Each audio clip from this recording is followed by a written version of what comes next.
नमस्कार मित्रों, मैं डॉक्टर शशांक आप सभी का अपने YouTube चैनल में बहुत बहुत स्वागत करता हूं। मित्रों, आज के इस वीडियो में हम बहुत ही कॉमन टॉपिक सियाटिका के ऊपर बात करने वाले हैं। सियाटिका की बीमारी आजकल लगभग हर परिवार में किसी न किसी को देखने में मिलती है। तो आज के इस वीडियो में हम पूरी जानकारी, पूरी बात करेंगे सियाटिका के ऊपर।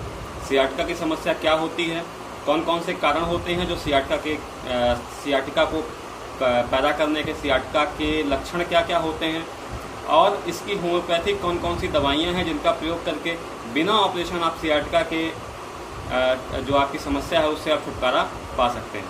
तो मित्रों, अगर आप मेरे वीडियो पे नए हैं तो प्लीज़ चैनल को सब्सक्राइब कर लीजिए। वीडियो को पूरा देखिए। अगर वीडियो अच्छा लगता है तो प्लीज़ वीडियो को लाइक करिए और अपने मित्रों में, अपने परिवारजनों में इसको शेयर करिए। तो चलिए मित्रों, वीडियो को आगे बढ़ाते हैं।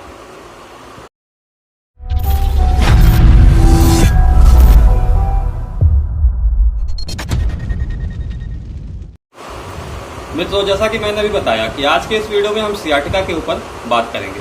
तो सबसे पहली चीज़ कि सियाटिका होता क्या है। सियाटिका जो हमारी जो रीढ़ की हड्डी होती है उसमें हमारे अंगूठे जितनी मोटी एक नर्व होती है जो हमारे दोनों कूल्हों से होते हुए, दोनों जांघों से होते हुए पैर के नीचे तक जाती है। ये जो हमारी वर्टिब्रा होती है, इसमें जो लंबर रीजन होता है, साथ ही सैक्रम रीजन होता है। इसमें L4, L5 मतलब लंबर रीजन की चौथी हड्डी और पांचवी हड्डी, साथ ही सैक्रम की पहली हड्डी, इसके मध्य से ये निकलते हुए नीचे की तरफ जाती है। इसमें जो मुख्यतः समस्या देखने को मिलती है वो L4, L5, S1 में देखने को मिलती है। क्या होता है, जब भी सियाटिका की दिक्कत आपको होगी तो आपको अपने पैरों में झंझनाहट, कंपन, सुन्नपन, दर्द, चिलकन या जैसे करंट जैसा दर्द आपको देखने को महसूस होगा। इस प्रकार के लक्षण आपको सियाटिका में देखने को मिलते हैं। मुख्यतः S1 के अलावा जो S2, S3 जो बोन हमारी होती है, इसमें जो सियाटिक नर्व होती है, इसके दबने के कोई लक्षण देखने को नहीं मिलते। इसलिए मुख्यतः जो लक्षण हमें देखने को मिलते हैं वो हमारी वर्टिब्रा के L4, L5 और S1 में देखने को मिलते हैं। अब इसमें कैसे ये है कि सियाटिका के जो लक्षण उत्पन्न होते हैं, क्या होता है, तो जो इसका मेन कारण है वो है कि जो हमारी वर्टिब्रा होती है उससे नीचे या वर्टिब्रा में किसी प्रकार की कोई समस्या आने की वजह से जो हमारी सियाटिक नर्व है वो कहीं पे दबने लगे, जिसकी वजह से ब्लड का सर्कुलेशन हमारे पैरों में ठीक तरीके से ना हो पाए, जिसकी वजह से पैरों में जो मैंने लक्षण बताया कि चिलकन होना, दर्द होना, इलेक्ट्रिक शॉक जैसा महसूस होना या सुन्नपन जैसा महसूस होना, झंझनाहट होना, इस प्रकार के लक्षण आपको देखने को मिलेंगे। अब इसके कारणों के बारे में हम बात करते हैं कि क्या क्या कारण हो सकते हैं, साथ ही सियाटिका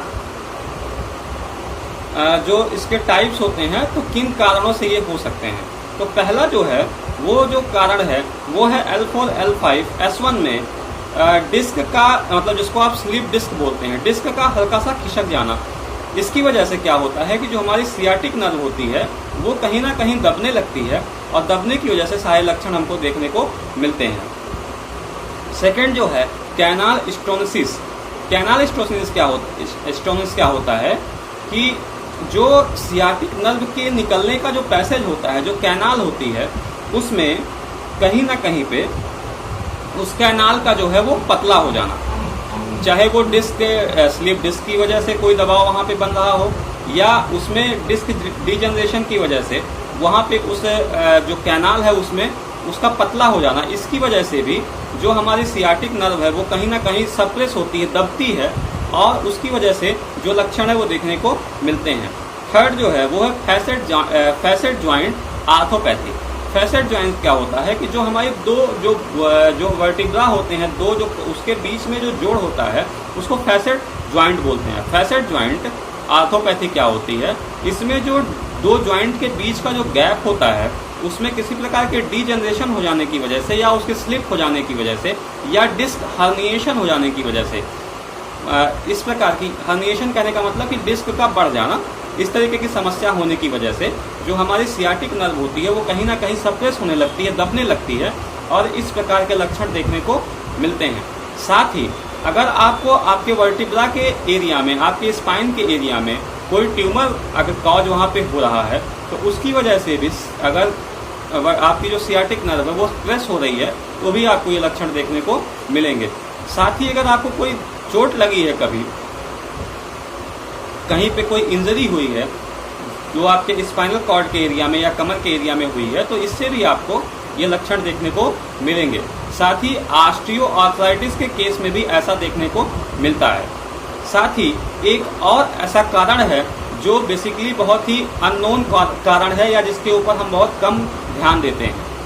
जो अधिकतर जो होता है, हम यही समझते हैं कि जो हमारी जो स्पाइनल कॉर्ड है, जो हमारी वर्टिब्रा है, उसमें सियाटिक नर्व के दबने की वजह से ही ये सारे लक्षण देखने को मिलते हैं। लेकिन इसके साथ साथ एक और कारण है जिसकी ओर हमारा ध्यान बहुत कम जाता है।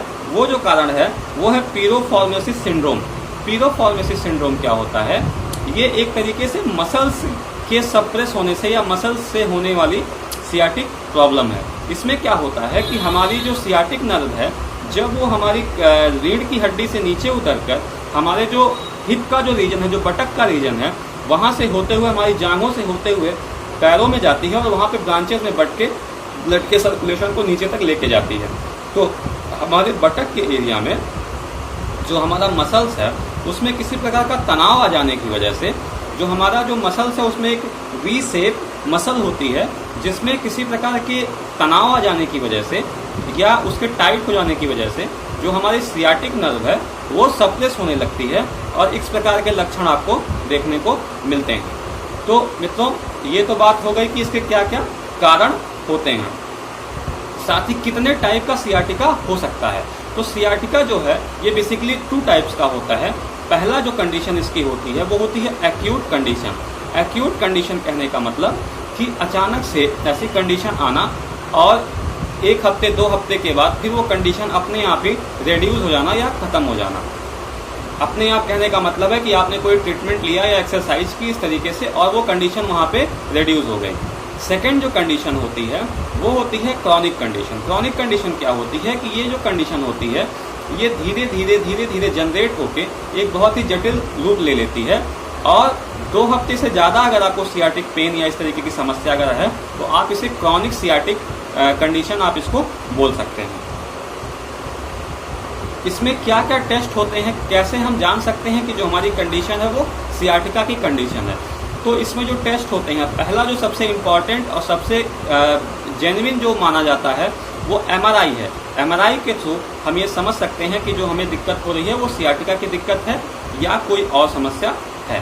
सेकंड जो है एक्सरे और थर्ड जो है ये CT स्कैन की जो टेस्ट होते हैं ये आप करके अपने सियाटिका को डायग्नोज कर सकते हैं।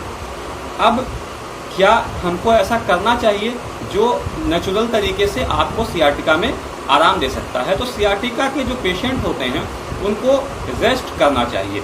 ये सबसे पहला जो कंडीशन है, उनको अधिकांश जो है अगर उन्हें ऐसी कंडीशन आ रही है तो उन्हें रेस्ट लेना चाहिए। सेकंड जो है वो है कि एक्सरसाइज कुछ ना कुछ करते रहना चाहिए। थर्ड, विटामिन B12 की कमी जो है अपने शरीर में उसको ना होने दें, इसका आप बहुत ध्यान रखना चाहिए इस चीज़ का। अब बात करते हैं कि कौन कौन सी होम्योपैथी की दवाइयाँ हैं जिनका प्रयोग करके आप अपने सियाटिका की प्रॉब्लम को सही कर सकते हैं। तो मित्रों, बिना ऑपरेशन सियाटिका की प्रॉब्लम होम्योपैथी की दवाइयों से ठीक हो सकती है। इसमें किसी प्रकार के ऑपरेशन की आवश्यकता नहीं है। यहाँ पे मैं एक राय लेना चाहूँगा कि जो मैं दवाइयाँ आपको बता रहा हूँ, इन दवाइयों का प्रयोग अपने आसपास जो आपके जो डॉक्टर हों या कोई भी होम्योपैथिक डॉक्टर हों उनसे सलाह लेकर ही आप इनका प्रयोग करें। मैं आपको अपने जो सजेशंस दे रहा हूँ उसके लिए आप मुझसे भी संपर्क कर सकते हैं। मेरा जो कॉन्टैक्ट नंबर है वो आपको डिस्क्रिप्शन में मिल जाएगा। तो जो आइए इसके होम्योपैथी की दवाइयों के विषय में बात करते हैं। तो जो इसकी सबसे पहली मेडिसिन है जो आपको लेनी चाहिए, तो कोलोसिन 10 ml।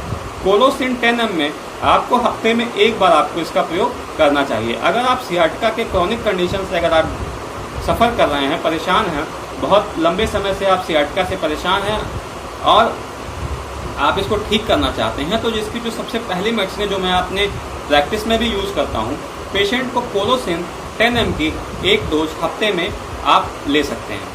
सेकंड, कैसे आपको इसको लेना है, तो आपको 2 बूंद अपनी जीभ पे आप इसको सुबह सुबह खाली पेट आप इसको हफ्ते में 1 बार लीजिए। सेकंड जो मेडिसिन है वो है नेफेलियम 30। नेफेलियम 30 का प्रयोग जो आपको है सुबह दोपहर शाम दिन में 3 बार 2-2 बूंद अपनी जीभ पे लेना चाहिए। थर्ड मेडिसिन जो है वो है रस्टाक्स 30। रस्टाक्स 30 बहुत ही अच्छा रिजल्ट आपको सियाटिका के केस में देती है।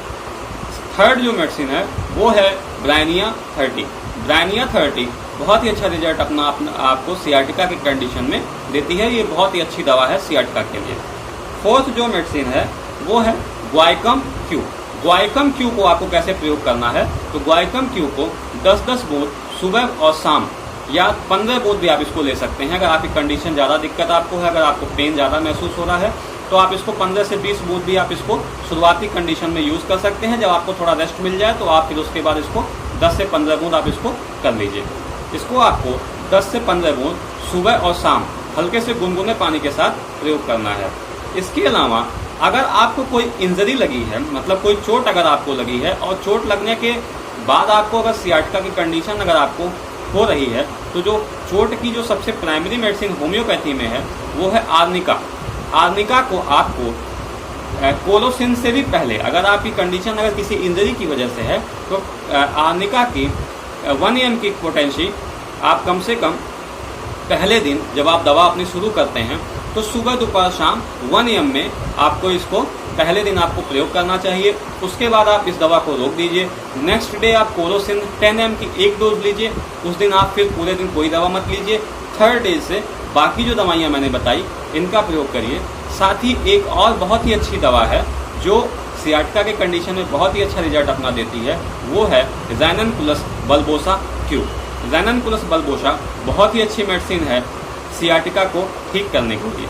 इसका प्रयोग भी आपको 15 से 20 बूंद सुबह शाम हल्के गुनगुने पानी में करना है। साथ ही आप ज़ैननकुलस बल्बोसा से मालिश भी कर सकते हैं। कैसे आप इससे मालिश करेंगे, तो नारियल का तेल लेके आप उसमें 10 बूंद, जितना भी आपको मालिश करना हो उतना आप नारियल का तेल ले लीजिए और उसमें 5 से 10 बूंद ज़ैननकुलस बल्बोसा लेके मिला के, और जो आपकी जो कंडीशन जहाँ से शुरू हो रही है और नीचे तक पाँव तक आप इसको लगा के छोड़ दीजिए।